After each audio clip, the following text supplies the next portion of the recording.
বিভিন্ন জঙ্গি নাটক টাটক সাজিয়ে বহু কিছু আছে।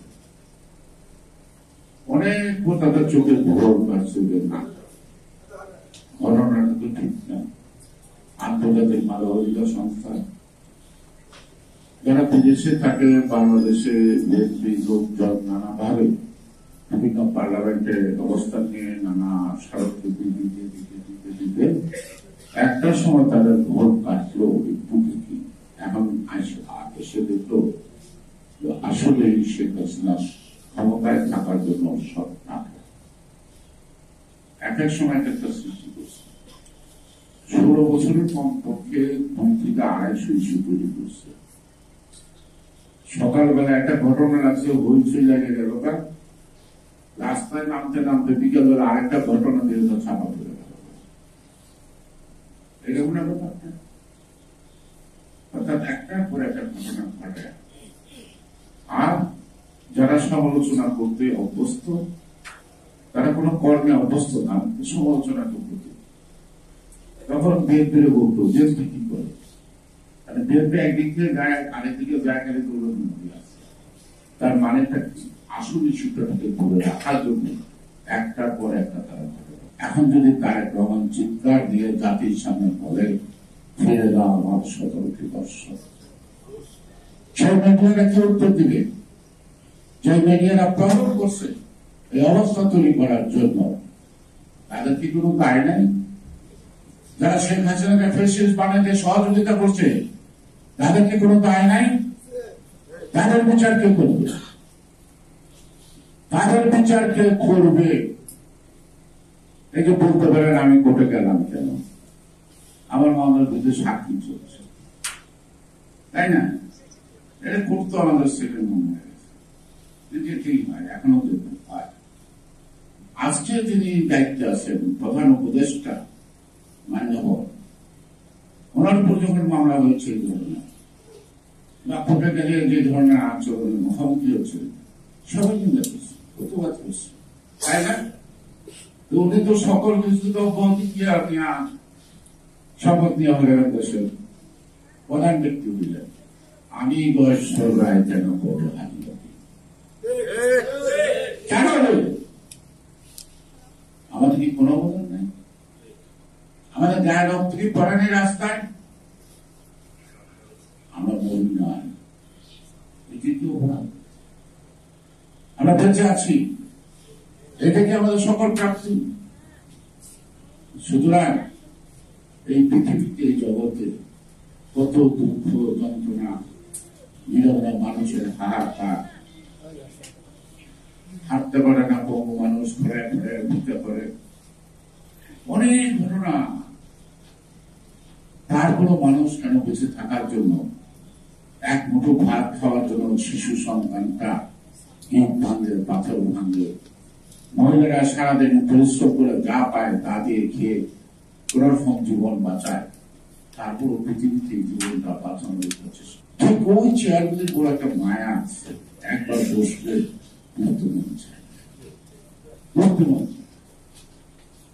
কেউ কেউ বলছে নির্বাচন কমিশনের প্রস্তুতি। ধরেন 5 তারিখে এই গণঅভ্যুত্থান মানে না পারে, স্বাভাবিকভাবে হাসিনা পদত্যাগ করতেন, পার্লামেন্ট বিলুপ্ত হইত, পরবর্তী 90 দিনের মধ্যে আরেকটা নির্বাচন করার সংবিধানের নিয়ম আছে না জীবন? তাইলে এই নির্বাচন কমিশন 90 দিনের নির্বাচনটা করতে না। আমাদের নেত্রী বেগম খালেদা জিয়া 15 ফেব্রুয়ারি নির্বাচনের মাত্র 80 দিনের মাথায় তিনি দায়িত্ব অর্পণ করে চলে আসলেন, পরের 90 দিনে নির্বাচন হয়েছে না? তাহলে এই নির্বাচন কমিশনের 2 বছর সময় লাগবে কেন? তাদেরকে 90 দিনের মধ্যে নির্বাচন করতে হবে, এই নিয়ম। তাহলে কি প্রত্যেকটা সরকারের পরিবর্তনের পর এরকম আমার 2 বছর প্রস্তুতির জন্য কিসের প্রস্তুতি? আমি তো এটা জিনিসটা বুঝতেছি না। যারা শেখ হাসিনার দোষর, তাদের বিরুদ্ধে কি অ্যাকশন নিচ্ছেন? আগে সংস্কার, তারপরে নির্বাচন। আর নির্বাচনটা তো বড় সংস্কার, কারণ আর 14, 18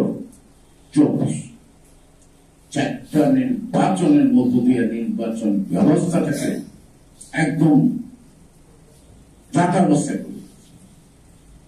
সেইখানে কি দাবিটা কি 7 বছর সুষ্ঠু অবাধ নিরপেক্ষ নির্বাচন, যার তার ভোট শেষে দিবে যাকে খুশি থাকে এবং নিরাপদে দিবে। এই নির্বাচন ব্যবস্থা এইটাই তো বড় সংস্কার। সুতরাং গণতন্ত্র মানে নির্বাচন মানে তো গণতান্ত্রিক প্রক্রিয়া। গণতন্ত্র তো সংস্কারের বিপক্ষে না, গণতন্ত্র যেমন উন্নয়নের বিপক্ষে ছিল না, আজকে গণতন্ত্র তো সংস্কারের বিপক্ষে না, বরং একটি সুষ্ঠু অবাধ নির্বাচনের মধ্য দিয়ে একটি গণতান্ত্রিক ব্যবস্থা প্রতিষ্ঠিত হলে অন্যান্য সংস্কারগুলি করতে আমাদের একটি ভিত্তি হবে। আই থিঙ্ক যে ফেয়ার ইলেকশন এবং the state of democracy is the basic foundation for the whole reform also. সকল রাষ্ট্রের সকল সংবিধান যুগের দাবিতে প্রয়োজনে সংবিধান সংস্কার নতুন আইন হয়। যে আইন জনগণের অধিকার সংরক্ষণে ব্যর্থ হয় সেই আইন বাতিল হয়। সেই কারণে তো 5 বছর অন্তর পার্লামেন্ট হয়। এটার মধ্যে লেখা আছে তারা যে আইন করে দিচ্ছেন সে আইন কোনোদিন পরিবর্তন করা যাবে না। তাহলে এই আইন আপনি কি এছাড়াও জারি করে পরিবর্তন করবেন? তাহলে এই আইন পরিবর্তন করলে আপনাকে পার্লামেন্ট থেকে করতে হবে। আপনি যা কিছু রিফর্ম করেন, যা কিছু সংস্কার করেন না কেন, সংবিধানের সাথে জড়িত নাকি সংবিধানের সাথে জড়িত সম্পর্কিত সংশ্লিষ্ট, সেটাকে পরিবর্তন করতে একমাত্র জায়গা হল পার্লামেন্ট। ঠিক না? সে যদি পার্লামেন্ট না থাকে আপনি কি সংস্কার করবে, কি সুবিধা হবে? আমাদের বাড়িতে চুলাটা কিছু নাই, আমরা বাজার রান্না আগে চুলাটা তো বাড়িতে থাকতো, তারপরে আপনি বাজার হাট করলে রান্না বান্না করতে পারবে।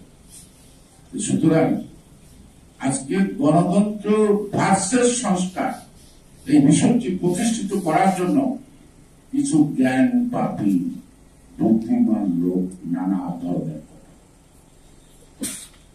আর আমাদের দেশের জ্ঞানীগুলির লোকরা পলিটিশিয়ানদের কিন্তু শ্রদ্ধা চোখে দেখে না। তারা সরকার তার সরকারে আমরা সব বলি লেখাপড়া জানি না, সব লেখাপড়া জানে। আমার মাঝে মাঝে খুব শখ হয়, সব ধরনের সরকার দেখছি, এদের একটা সরকার যদি দেখতে পারতাম বুদ্ধিমানদের আর সাংবাদিকদের, তাহলে হয়তো মরণের আগে একটা নতুন তৃপ্তি নিয়োগ করতে পারতাম। রাষ্ট্র পরিচালনা এটা অভিজ্ঞতা, সংস্কার, বাস্তব। আমি জানি জিনিসটা খারাপ, কিন্তু এটাকে আমি পাল্টাতে গেলে আমার কতটুকু সময় লাগে এবং কতটুকু সহনশীল অবস্থা থেকে আমাকে আনতে হবে। এখন বলেন যে এই যে সালাম সাহেব বললো বিএনপির লোক চাকরি করতে পারে না, জামাতের লোক চাকরি করতে পারে না, এখন সচিবালয়ে যাই, ডিসি অফিসে যাই, এসপি অফিসে যাই, সবাই তো দিকে যাওয়া, ওরা তো দিন চাকরি করে কেমনে করবে? শেখ হাসিনা সবার পোস্টমর্টম বলে দিলে পোস্টমর্টম করে ধরতে পারে নাই।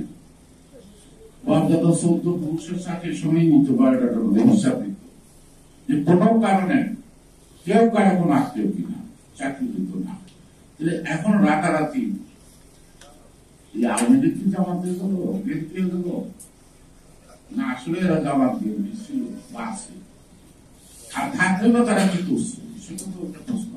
আজকে প্রশাসনের মধ্যে ডেভেলপমেন্ট ওয়ার্কের মধ্যে প্রত্যেকটা প্রজেক্টের ডাইরেক্টর ইঞ্জিনিয়ার যারা এস্টিমেট করতো এক একটা প্রকল্পে 1000 কোটি টাকার থেকে 5000 কোটি টাকা, তারাই তো আছে। তারাই তো নতুন নতুন প্রকল্প তৈরি করবে। তারা কি আগে 1000 কোটি টাকার প্রকল্পকে 1000 টাকায় করবে না 5000 করবে?